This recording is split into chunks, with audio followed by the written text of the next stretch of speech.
سلطنت عثمانیہ کے ابتدائی دنوں میں عثمانی سرحدیں کسی بھی سمندری ساحل تک نہیں پہنچی تھیں اور نہ ہی عثمانیوں کے پاس کوئی بحری فوج تھی۔ 1345 عیسوی میں اورحان غازی کے دور میں پہلی بار سلطنت عثمانیہ کی سرحدیں بحیر ایجین تک جا پہنچی تھیں، جب اورحان غازی نے اپنے ہمسائے کیراسی قبیلے پر حملہ کرتے ہوئے اسے سلطنت عثمانیہ میں شامل کر لیا تھا، اور اس فتح کے بعد عثمانیوں نے اپنی بحری سرگرمیاں شروع کر لی تھیں۔ لیکن پھر بھی زمینی فوج کے مقابلے میں سلطنت عثمانیہ کی سمندری صلاحیتیں اب بھی نہ ہونے کے برابر تھیں۔ اورحان غازی اور سلطان مراد اول جینوا اور وینس جیسی ریاستوں سے جن کی بحری طاقت بہت زیادہ تھی، ان کے ساتھ انہوں نے ہمیشہ جنگ لڑنے سے گریز کیا۔ سلطان مراد اول کے بیٹے بایزید یلدرم، جو کہ نائکوپولس کی جنگ کے عظیم فاتح رہے، وہ بھی وینس اور جینوا جیسی عظیم بحری طاقتوں کا مقابلہ کرنے سے گریز کرتے رہے، اور اسی وجہ سے انہوں نے ازمیر قلعے کو ہاتھ نہیں لگایا، کیونکہ اس کے بعد انہیں جینوا کے جزیروں کا سامنا کرنا پڑتا۔ لیکن اس سب کے باوجود سلطان بایزید یلدرم ہمیشہ اپنی بحری طاقت کو مضبوط کرنے کے حق میں تھے۔ اسی غرض سے سلطان بایزید نے گیلیپولی میں جہاز بنانے کے لیے ایک کارخانہ قائم کرنے کا حکم دیا۔ گیلیپولی میں قائم اس کارخانے نے بہت جلد تھوڑے ہی عرصے میں سلطنت عثمانیہ کے بحری جہازوں کی تیاری مکمل کر لی تھی، اور یوں سلطان بایزید یلدرم کی موت تک تقریباً 30 بحری جنگی جہاز عثمانیوں نے تیار کر لیے تھے۔ لیکن امیر تیمور کے سلطنت عثمانیہ پر حملے کے بعد عثمانی بحری کارخانے بند کر دیے گئے، اور جب سلطنت عثمانیہ میں شہزادوں کی آپس میں خانہ جنگی شروع ہوئی تو مزید 13 سال یہ کارخانے بند رہے، اور جب سلطان محمد اول یعنی کہ محمد اول تخت نشین ہوئے تو انہوں نے ان کارخانوں کو کھولنے اور انہیں مزید تیزی کے ساتھ کام کرنے کا حکم دیا۔ سلطان محمد اول نے علی بے کو عثمانی بحریہ کا امیر البحر مقرر کیا۔ اس دوران سائک لیڈرز جزائر پر وینس کی حکمرانی تھی، جہاں پر ایک رئیس پیٹرو زینو کی حکومت تھی۔ جب سلطان محمد اول کے دور میں عثمانی بحریہ اپنے پائے تکمیل کو پہنچی تو پیٹرو زینو نے عثمانی تجارتی جہازوں پر اس نے حملے کرنا شروع کر دیے، جس سے کہ بے شمار عثمانی تاجروں کا قتل عام ہوا۔ جب سلطان محمد اول کو یہ خبر ملی کہ عیسائیوں نے عثمانی بحریہ پر حملہ کر دیا ہے تو اس وقت سلطان محمد اول کارامان قبیلے کی بغاوت کو ختم کرنے کے بعد انقرہ شہر میں موجود تھے۔ عثمانی معیشت جو پہلے تو تیمور کے حملوں کی وجہ سے اور پھر شہزادوں کی آپس میں 10 سالہ خانہ جنگی کی وجہ سے انتہائی کمزور ہو چکی تھی، اب وینس کی جانب سے ترکوں کے تجارتی بحری جہازوں پر حملے کی وجہ سے عثمانیوں کو بہت زیادہ نقصان اٹھانا پڑا۔ وینس کے اس حملے سے سلطان بہت زیادہ پریشان ہو گئے۔ اب سلطان کا ایک ہی مقصد تھا کہ وہ جلد از جلد بحیر ایجین کے سمندر کو ترکوں کے تجارتی بحری جہازوں کے لیے کھول دیں۔ اس لیے سلطان نے انتہائی غصے میں سمندر پر عثمانی طاقت دکھانے کے لیے انہوں نے اپنے والد بایزید یلدرم کے بنائے ہوئے 30 جنگی جہازوں کو فوری طور پر اپنے امیر البحر علی بے کی سربراہی میں گیلیپولی سے روانہ کیا۔ علی بے اپنے 30 عثمانی جنگی جہازوں کے ساتھ جلد ونیشینز بیڑے کے خلاف حرکت میں آئے، اور انہوں نے وینس کے تجارتی بحری جہازوں پر حملے شروع کر دیے، اور جلد عثمانی امیر البحر علی بے نے بحیر ایجین کے کنارے پر موجود 2 جزیروں ایوبویا اور سیکلادیس پر حملہ کرتے ہوئے بہت سا مال غنیمت اور قیدی حاصل کر لیے۔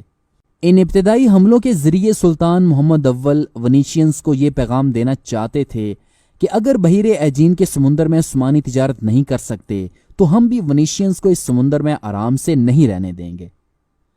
اگرچہ اس دوران عثمانیوں کے پاس جو 30 بحری جنگی جہاز تھے وہ وینس کی عظیم بحری طاقت کے سامنے کچھ بھی نہیں تھے، تاہم اس کے باوجود عثمانی وینس کے سامنے جھکنے کے بجائے وہ وینس کے خلاف اپنی پوری قوت سے لڑنے کی کوشش کر رہے تھے۔ یہی وجہ ہے کہ عثمانیوں کے ان اقدامات نے وینس کی سمندری تجارت کو اچھا خاصا متاثر کیا، اور عثمانیوں کے حملے سے اہل وینس کافی بے چین ہو گئے تھے۔ اس دوران وینس کا ایک اور نامور بحری کمانڈر پیٹرو لوریدانو اپنے بحری جنگی جہاز کے ساتھ بحیر ایجین میں داخل ہوا۔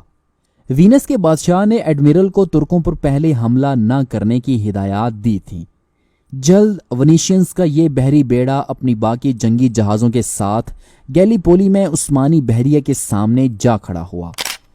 کہ اس دوران جزیرے لسبون سے تعلق رکھنے والا جینویز کا ایک جہاز استنبول سے آ رہا تھا۔ یہاں صورتحال کافی گمبھیر تھی۔ یہاں ونیشینز کو یہ لگا کہ یہ جہاز ترکوں نے بھیجا ہے اور یہ ایک چال ہو سکتی ہے۔ یوں اس طرح انہوں نے آنے والے اس جہاز کو پکڑنے کے لیے چند ایک جنگی جہاز روانہ کیے۔ اس دوران جب جینویز جہاز کو معلوم ہوا کہ ونیشینز جنگی جہاز اس کی طرف آ رہے ہیں تو وہ واپس بندرگاہ کی طرف بھاگنے کی بجائے عثمانی جہازوں کی جانب اس نے واپس ہونا شروع کر دیا، اور ونیشینز جنگی جہاز جینوا کے اس جہاز کا پیچھا کرتے ہوئے ترکوں کے بالکل پاس آ گئے۔ تو ترکوں کو لگا کہ یہ ان پر حملہ ہے، اس لیے ترک بحریہ نے حملہ کر دیا۔ یوں ترکوں اور ونیشینز کے درمیان پہلی سمندری جنگ شروع ہوئی۔ اس شدید جنگ کے دوران ونیشین ایڈمرل لوریدانو کو 2 تیر لگے، ایک تیر اس کی آنکھ میں لگا جبکہ دوسرا تیر اس کے ہاتھ میں لگا، جس سے اسے بہت گہرے زخم آئے۔ لیکن اس گھمسان کی جنگ میں عثمانی کمانڈر علی بے شہید ہو گئے اور عثمانی بحریہ کو ونیشین سے شکست کا سامنا کرنا پڑا، اور عیسائی بحریہ نے ترک بحریہ کے تمام عثمانی سپاہیوں کو بڑی بے دردی کے ساتھ شہید کر دیا۔ ایک عیسائی مورخ دکاس لکھتا ہے کہ عثمانی امیر البحر علی پاشا کا کٹا ہوا سر نیزے پر رکھ کر اس کی تشہیر کی گئی، اور اس دوران ترک بحری جہازوں پر کام کرنے والے عیسائیوں کو بھی قتل کر دیا گیا۔ اس دوران وینس نے 27 عثمانی بحری جہازوں پر قبضہ بھی کر لیا۔ یوں اس طرح سلطان بایزید کے بنائے ہوئے تمام ترک بحری جہاز دشمن کے ہاتھوں تباہ و برباد ہو گئے، اور وینس کے ساتھ ہونے والی اس پہلی جنگ میں عثمانی اہل وینس کے خلاف مزاحمت بھی نہ کر سکے۔ گیلیپولی میں عثمانی بحریہ کو شکست دینے کے بعد جلد وینس کا ایڈمرل پیترو لوریدانو اپنی بحریہ کے ساتھ وینس واپس چلا گیا، جہاں اس کا بڑے ہی جوش و خروش کے ساتھ استقبال کیا گیا۔ اہل وینس نے اس فتح کا جشن مذہبی تقریب اور تشکر کی رسومات کے ذریعے کئی دنوں تک جاری رکھا، کیونکہ جب سے نائکوپولس کی جنگ میں سلطان بایزید جلدرم نے اہل یورپ کو عبرتناک شکست سے دوچار کیا تھا، تب سے پورے یورپ میں ترکوں کا خوف پھیلا ہوا تھا۔ لیکن پھر بھی یہ فتح ترکوں کے خوف کو دور کرنے کے لیے کافی نہ تھی، کیونکہ ونیشینز سینیٹرز کا خیال تھا کہ ترک اب بھی ایک عظیم بحری طاقت بن سکتے ہیں اور وہ ہمیں اس کا بھرپور جواب دے سکتے ہیں۔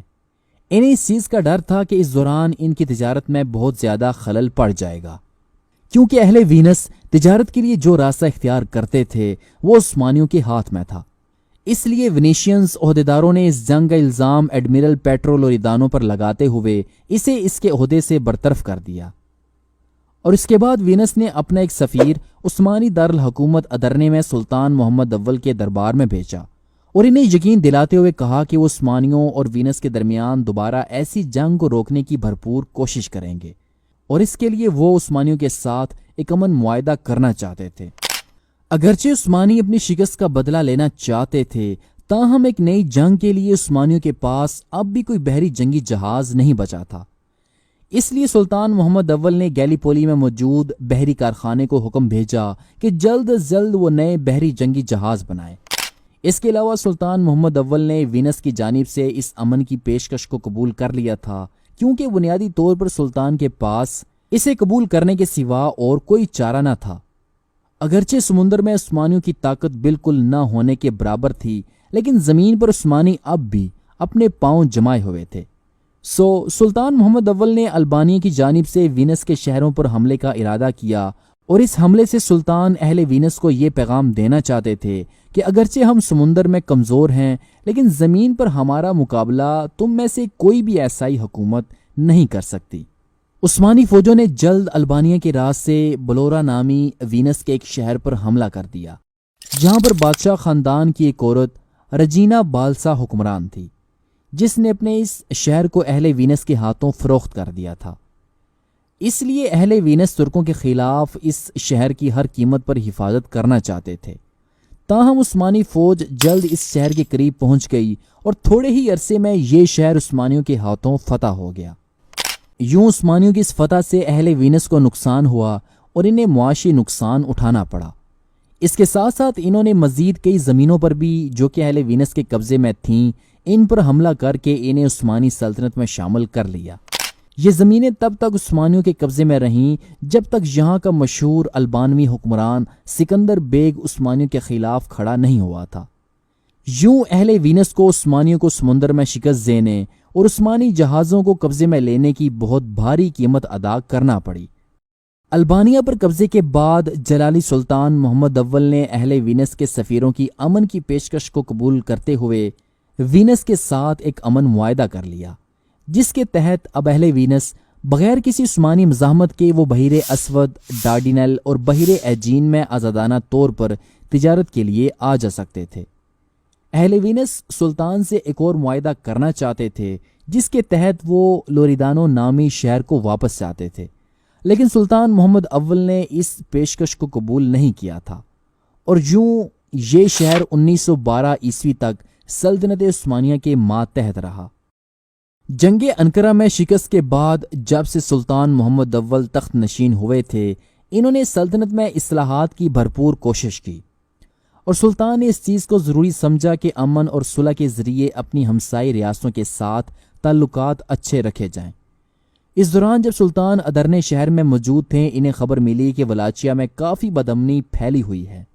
کیونکہ ولاچیا کے بادشاہ میرچا اول کے خلاف اس کے خاندان کا ڈین نامی ایک اور حریف میرچا اول کے سامنے تخت کے دعویدار کے طور پر کھڑا ہو گیا تھا۔ ڈین کا ارادہ تھا کہ میرچا اول تخت سے اتر جائے اور وہ خود ولاچیا کا بادشاہ بن جائے، لیکن اس کے لیے اسے ایک طاقتور فوج کی ضرورت تھی، جو کہ اس کے پاس نہیں تھی۔ اس کے لیے اس نے عثمانی سلطان محمد اول کو خط لکھا اور اس سے ایک فوجی مدد طلب کی، اور دوسرا اس نے سلطان سے اپنی حمایت کے لیے درخواست کی۔ میرچا اول سلطان بایزید جلدرم کے دور سے ہی ولاچیا کا بادشاہ تھا۔ اس نے جنگ انقرہ میں عثمانیوں کی شکست کا فائدہ اٹھاتے ہوئے عثمانیوں کو خراج دینے سے انکار کر دیا تھا، اور ایک طویل عرصے سے اس نے عثمانیوں کو سالانہ ٹیکس بھی نہیں دیا تھا۔ اس دوران جبکہ عثمانی سلطنت اپنی معاشی کمزوری میں پھنسی ہوئی تھی، اس صورتحال میں ولاچیا کی جانب سے وصول کیے جانے والا سالانہ ٹیکس انتہائی اہم تھا۔ اس کے علاوہ ولاچیا کے موجودہ بادشاہ میرچا اول نے نیکوپولس کی جنگ کے بعد اپنی موت تک سلطنت عثمانیہ کے ساتھ وفادار رہنے کا وعدہ کیا تھا، جو کہ اس نے جنگ انقرہ میں سلطان بایزید جلدرم سے اپنا وعدہ توڑ دیا تھا۔ لہٰذا اب عثمانی سلطان محمد اول نے میرچا اول کو سبق سکھانے کا ارادہ کیا۔ سلطان نے میرچا اول کے حریف ڈین کی حمایت کا اعلان کرتے ہوئے سلطان نے اپنے دارالحکومت ادرنے سے نکلے، لیکن اس سے پہلے سلطان نے اناطولیہ میں کارمان قبیلے سے فوجی مدد طلب کی، اور اس کے ساتھ ساتھ انہوں نے ایک خط بنو جاندار قبیلے کے سردار اسفنجار بے کو بھی لکھا، جس میں انہوں نے ترک فوجوں کی کمک کا مطالبہ کیا۔ جلد سلطان کے حکم پر بنو جاندار اور کارمان قبیلے نے اپنے فوجی سپاہی اناطولیہ سے یورپ میں ادرنے کے لیے روانہ کیے۔ ادھر ولاچیا کے بادشاہ میرچا اول نے اپنے تخت کی حفاظت کے لیے اس نے ہنگری کے بادشاہ سیجمنٹ سے مدد کی درخواست کی، جس پر ہنگری کے بادشاہ نے اپنے کمانڈر کی کمان میں ایک فوج میرچا اول کی مدد کے لیے روانہ کی۔ ادھر ادرنے شہر میں فوجوں کے جمع ہو جانے کے بعد سلطان محمد اول اپنی فوج کے ساتھ ذاتی طور پر دارالحکومت سے نکلے، اور وہ جلد ولاچیا کی مہم پر روانہ ہوئے، جہاں ولاچیا میں دونوں فوجیں آمنے سامنے ہوئیں۔ یوں 1417 عیسوی میں ہونے والی اس جنگ میں عثمانی سلطان محمد اول کو شاندار فتح حاصل ہوئی، اور اس جنگ میں ہنگری کا کمانڈر عثمانیوں کے ہاتھوں مارا گیا، اور ہنگری کی فوجیں منتشر ہو گئیں۔ یوں اپنے اتحادی ہنگری کی شکست کے بعد میرچا اول کے اوساں خطا ہو گئے، اور اسے احساس ہوا کہ عثمانی سلطنت اب بھی اتنی طاقتور ہے کہ اسے آسانی کے ساتھ شکست نہیں دی جا سکتی۔ اس پر اس نے فوراً عقل مندی کا ثبوت دیتے ہوئے سلطان محمد اول کے پاس اپنا ایک سفیر بھیجا، اور اس نے ٹیکس کی ایک بہت بڑی رقم ایڈوانس میں ہی سلطان کو پیش کی، جو کہ اس نے اب تک ادا نہیں کی تھی۔ اس نے سلطان محمد اول سے وعدہ کیا کہ وہ ہر سال عثمانی سلطنت کو خراج ادا کرتا رہے گا، اور ضمانت کے طور پر اس نے اپنے ایک بیٹے کو سلطان کے پاس بھیجا۔ سلطان محمد اول نے میرچا اول کی جانب سے ملنے والے ٹیکس کو قبول کرتے ہوئے اسے معاف کر دیا، اور اسے ولاچیا کے تخت پر برقرار رہنے دیا۔ ولاچیا کی جانب سے اطمینان حاصل کرنے کے بعد سلطان اناطولیہ میں اپنی فوج کے ساتھ پرانے عثمانی دارالحکومت بورسا شہر جا پہنچے، جہاں سلطان نے شہر کے ٹوٹے ہوئے حصوں کو دوبارہ تعمیر کا حکم دیا، اور جہاں مسجد کے ساتھ ایک بڑے مدرسے کی بنیاد رکھی۔ یوں اس تعمیر نو کے بعد سلطان محمد اول اپنی فوج کے ساتھ واپس ادرنے شہر چلے گئے، اور اب سلطان اطمینان کے ساتھ اپنی زندگی کے بقیہ دن گزارنے لگے کہ اچانک سلطان کو بغاوت کی کچھ ایسی خبریں ملیں جس نے پائے تخت ادھرنے کو مکمل طور پر ہلا کر رکھ دیا تھا۔ ہوا دراصل کچھ یوں تھا کہ ازمیر شہر سے مصطفیٰ جبکہ ازنیک شہر سے شیخ بدر الدین جو کہ شہزادے موسیٰ چیلبی کے شیخ تھے،